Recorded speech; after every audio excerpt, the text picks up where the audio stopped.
मगरिब तो क्या इशा भी गुजर गई। कराची में रास्ते नहीं खुल सके। शहर के 10 मुकामात पर अब भी धरने जारी हैं। कराची पुलिस चीफ ने कहा था कि मगरिब तक रास्ते खुलवा लेंगे और जो बात नहीं मानेगा उसके खिलाफ कानून के मुताबिक कार्रवाई करेंगे। कराची में जारी धरनों के मामले पर कमिश्नर कराची ने MWM की क़यादत से मुलाकात भी की है।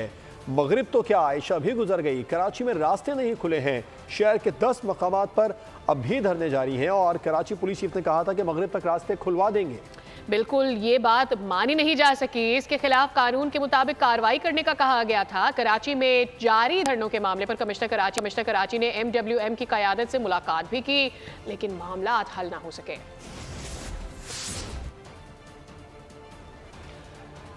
मगरिब तो क्या इशा भी गुजर गई है। कराची में रास्ते नहीं खुले हैं। शहर के 10 मकामात हैं, वहाँ पर अब भी धरने जारी हैं। कराची पुलिस चीफ ने यह कहा था कि मगरिब तक रास्ते खुलवा देंगे।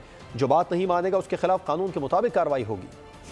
कराची में धरने खत्म कराने और रास्ते खुलवाने की कोशिशें जारी। एडिशनल IG ने प्रेस कॉन्फ्रेंस में नवीद सुनाई कि मगरिब तक रास्ते खुलवा देंगे। जो बात नहीं मानेगा उसके खिलाफ कानून हरकत में आएगा। मगरिब से पहले इंशाल्लाह अगर किसी ने किया है एक दो जगह पे, ये हमारी नॉलेज में है, हुआ है, तो हम उनको बिल्कुल क्लियर कर देंगे। और अगर इसमें किसी ने उस रेट को इन्फोर्स करने में रेजिस्टेंस से काम लिया तो वो कार्य सरकार में मुदाखलत है, उनके खिलाफ हम सख्ती से जाएंगे। एडिशनल IG का बयान अपनी जगह, लेकिन कमिश्नर कराची भी मसला हल कराने के लिए मैदान में आए। कमिश्नर कराची ने MWM की क़यादत से मुलाकात की। सैयद हसन नकवी की जानिब से धरने खत्म कराने की दरख्वास्त की। कहा अवामी मफाद में धरने खत्म किए जाएं। शहर में कई मकामात पर धरने जारी हैं।